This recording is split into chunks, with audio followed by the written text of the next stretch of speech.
ಶುಭೋದಯ, ನಮಸ್ಕಾರ, welcome to Yoyo Kannada. ಬನ್ನಿ ಈಗ ನೋಡೋಣ ಈ ದಿನದ ರಾಶಿ ಫಲಗಳನ್ನ. ಮೊದಲಿಗೆ ಮೇಷರಾಶಿ. ಭವಿಷ್ಯದ ಕುರಿತು ಅತಿಯಾದ ಚಿಂತೆ ಬೇಡ. ಉದ್ಯೋಗ ಕ್ಷೇತ್ರದ ಹೊಣೆಗಾರಿಕೆಯಲ್ಲಿ ಕೊಂಚ ವ್ಯತ್ಯಾಸ ಇರುತ್ತದೆ. ಉದ್ಯಮದ ಯಶಸ್ಸಿಗೆ ಎಲ್ಲರ ವಿಶ್ವಾಸ ಗಳಿಕೆ ಅಗತ್ಯ. ಮಹಿಳೆಯರ ನೇತೃತ್ವದ ಗೃಹೋದ್ಯಮ ಉತ್ಪನ್ನಗಳು ಜನಪ್ರಿಯತೆಯನ್ನ ಪಡೆದುಕೊಂಡು ವೃದ್ಧಿ ಕಾಣುತ್ತವೆ. ವೃಷಭ ರಾಶಿ. ಪ್ರತಿಯೊಂದು ಕರ್ಮಕ್ಕೂ ನಿರ್ದಿಷ್ಟ ಉದ್ದೇಶ ಇರಲಿ. ಸಹೋದ್ಯೋಗದಲ್ಲಿ ಸ್ಥಿರವಾದ ಪ್ರಗತಿ ಇದೆ. ಕಿರಿಯ ಸಹೋದ್ಯೋಗಿಗಳಿಗೆ ಮಾರ್ಗದರ್ಶನದ ಹೊಣೆಗಾರಿಕೆ. ಖಾದಿ ಗ್ರಾಮೋದ್ಯೋಗ ಯೋಜನೆಗಳಿಗೆ ಶುಭ ಕಾಲ. ಮಿಥುನ ರಾಶಿ. ಆತ್ಮವಿಶ್ವಾಸ ಮತ್ತು ಸಕಾರಾತ್ಮಕ ಚಿಂತನೆ ಯಶಸ್ಸಿಗೆ ಸೂತ್ರ ಎಂಬುದನ್ನು ನೆನಪಿಟ್ಟು ಉದ್ಯೋಗದಲ್ಲಿ ಪ್ರತಿಭೆಗೆ ಅಗ್ರಸ್ಥಾನ. ಉದ್ಯಮದಲ್ಲಿ ಪ್ರಗತಿ. ವಸ್ತ್ರ, ಸಿದ್ಧ ಉಡುಪು, ಆಭರಣ ವ್ಯಾಪಾರಿಗಳಿಗೆ ನಿರೀಕ್ಷೆಗೆ ಮೀರಿದ ಲಾಭ. ಇನ್ನು ಕಟಕ ರಾಶಿ. ಉದ್ಯೋಗದಲ್ಲಿ ಉನ್ನತ ಹೊಣೆಗಾರಿಕೆ. ಸಣ್ಣ ಉದ್ಯಮ ಉತ್ಪನ್ನಗಳ ಜನಪ್ರಿಯತೆ ವರ್ಧನೆ. ಸರ್ಕಾರಿ ಯೋಜನೆಗಳ ಪ್ರಯೋಜನ ಪಡೆಯುವ ಪ್ರಯತ್ನಕ್ಕೆ ಮುನ್ನಡೆ. ಗೃಹೋಪಯೋಗಿ ಸಾಧನಗಳ ಖರೀದಿಗೆ ಧನವ್ಯಯ. ಸಿಂಹ ರಾಶಿ. ಸಾಧನೆಗಳ ಬಗ್ಗೆ ತೃಪ್ತಿ ಇರಲಿ, ಆದರೆ ಕ್ರಿಯೆ ನಿಲ್ಲದಿರಲಿ. ಜೊತೆಗಾರರಿಗೆ ಸಮಯೋಚಿತ ಮಾರ್ಗದರ್ಶನ. ಸ್ವಂತ ಉದ್ಯಮದಲ್ಲಿ ನೌಕರರ ಹಿತ ಕಾಯುವ ಮನೋವೃತ್ತಿ. ಉದ್ಯಮದಲ್ಲಿ ಗೌರವ ವೃದ್ಧಿ. ನೂತನ ಯಂತ್ರ ಖರೀದಿ ಸಂಭವ. ಕನ್ಯಾ ರಾಶಿ. ಬದುಕುವ ಮಾರ್ಗದ ಕುರಿತು ಚಿಂತೆ ಬೇಡ. ಉದ್ಯೋಗ ಸ್ಥಾನದಲ್ಲಿ ಪ್ರತಿಭೆ. ಕಾರ್ಯದಕ್ಷತೆಗೆ ಗೌರವ. ಹೊಸ ಬಗೆಯ ಕೃಷಿ ಪ್ರಯೋಗಗಳಲ್ಲಿ ಯಶಸ್ಸು. ಅತಿಥಿ ಸತ್ಕಾರದ ಯೋಗ. ವ್ಯವಹಾರದ ಸಂಬಂಧ ಸಣ್ಣ ಪ್ರಯಾಣ.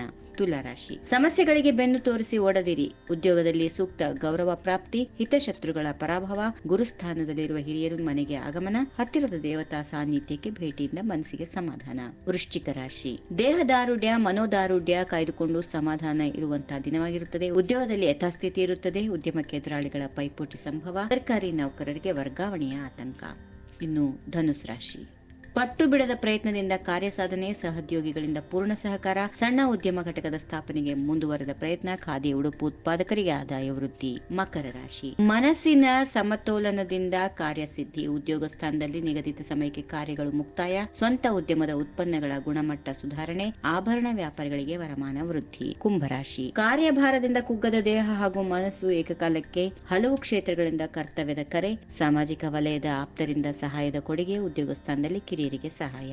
ಇನ್ನು ಕೊನೆಯದಾಗಿ ಮೀನರಾಶಿ. ಹಲವು ಬಗೆಯ ಕಾರ್ಯಕ್ರಮಗಳು. ಒತ್ತಡದ ನಡುವೆ ಅನೇಕ ವಿಭಾಗಗಳತ್ತ ಲಕ್ಷ್ಯ ಹರಿಸುವ ಅನಿವಾರ್ಯತೆ. ಸರ್ಕಾರಿ ಅಧಿಕಾರಿಗಳ ಸಕಾರಾತ್ಮಕ ಸ್ಪಂದನ. ಕೃಷಿ ಆಧಾರಿತ ಉದ್ಯಮ ಘಟಕ ಸ್ಥಾಪನೆ. ಪ್ರಯತ್ನ ಅನಿವಾರ್ಯತ ಮುಂದುವರಿಸಿಕೊಳ್ಬೇಕು. ಹೀಗಿವೆ ಈ ದಿನದ ರಾಶಿ ಫಲಗಳು. ಸರ್ವರಿಗೆ ಶುಭವಾಗಲಿ. ಶುಭ ದಿನ. ನಮಸ್ಕಾರ. If you like this video, ಬೇಗ ಲೈಕ್ ಮಾಡಿ, ಕಾಮೆಂಟ್ ಮಾಡಿ, ಶೇರ್ ಮಾಡಿ ಹಾಗೂ ಯೋಯೋ ಟಿವಿ ಕನ್ನಡವನ್ನು ಸಬ್ಸ್ಕ್ರೈಬ್ ಮಾಡಿ.